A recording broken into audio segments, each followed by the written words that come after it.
My name is Odi Godwin Agbaka, and this is Everything Sociology 24.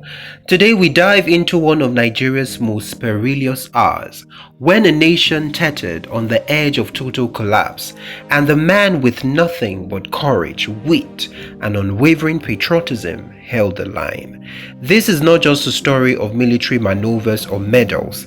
It is a human story, a tale of loyalty under fire, of betrayal, survival, and a single man's quiet determination to save his country. And that is Lieutenant General David Akpode Ejoor. On January 15, 1966, Nigeria was at a boiling point. The country's first military coup was underway. Then Lieutenant Colonel David Akpode Ejoor walked into battalion headquarters. He saluted his commanding officer, General Ughelli. But what happened next would leave him shaken for life. Ironsi, shocked to see him, whipped out his pistol, and then his voice trembled. "Ah, David, are you with me or against me?" In a heartbeat, Ejoor responded, "You are my commanding officer. Whatever it is, I'm with you." A salute of death had just become a vow of life. Born on January 10, 1932 in Ovu, Delta State, Ejoor's early life was far from glamorous. His father couldn't afford university. His big break, you may ask, a handwritten letter from his principal handed to the Comptroller of Customs. "Your principal said I should give you a job," the man said. "When are you starting?" Young Ejoor answered, "Now."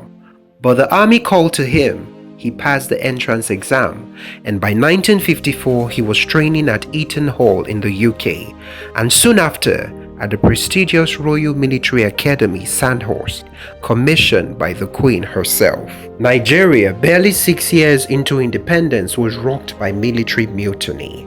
At the time, Ejoor was commanding the Enugu Battalion. He was the first officer to foil the January 1966 coup. His action saved the life of Dr. Michael Okpara, Premier of the Eastern region. But the nightmare was only beginning. In July 1966, a counter-coup would plunge the nation into deeper chaos. It became a bloodbath. Ethnic tension spilled across barracks. Coup after counter-coup, and then came the war. Ejoor, then the governor of the Midwest region, was a voice of moderation.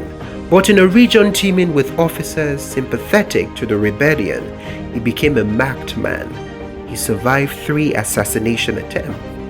How, you may ask? When the rebel troops stormed Benin, federal support was nowhere in sight. Realizing that his capture could mean mass bloodbath, Ejoor made a chilling decision.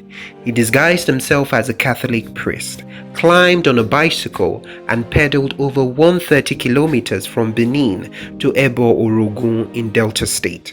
From there, he vanished into the night, resurfacing days later at military headquarters in Lagos, alive, defiant, and ready to serve. At Ikeja cantonment, he was blocked at the gate. Another coup was rumored to be unfolding. Then came 3 artillery trucks, who were suspected rebels. No backup, no weapons, just Ejoor and his instinct. He walked right into their path, raised a hand and backed. "Why are you late? You're slowing down our operations." Confused, the soldiers snapped to attention, explaining few issues. He played the part, led them to the barracks, and once there, disarmed, arrested, and neutralized. That was the first major arrest of the coup conspirators. Ejoor had turned psychology into survival, and survival into service. Later in his career, he wrote in the Nigerian magazine, "Creativity is the lifeblood of a successful concern. If we cannot instill a creative atmosphere within the armed services, we are in danger of failing both in peace and war." He wasn't just a soldier, he was a thinker, a strategist, and a visionary. In 1972, he became Chief of Army Staff, decorated by nations far and near, from Sudan to Belgium. But he never forgot the war, the sacrifice, or the night he escaped dressed as a priest. Ejoor later passed on, but not into obscurity.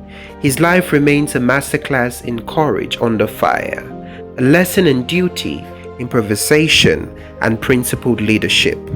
In a world where loyalty is often currency, David Ejoor paid in full, not just to his superiors, but to Nigeria. If you enjoyed this deep dive into the life of General David Ejoor, don't forget to like, to subscribe and share.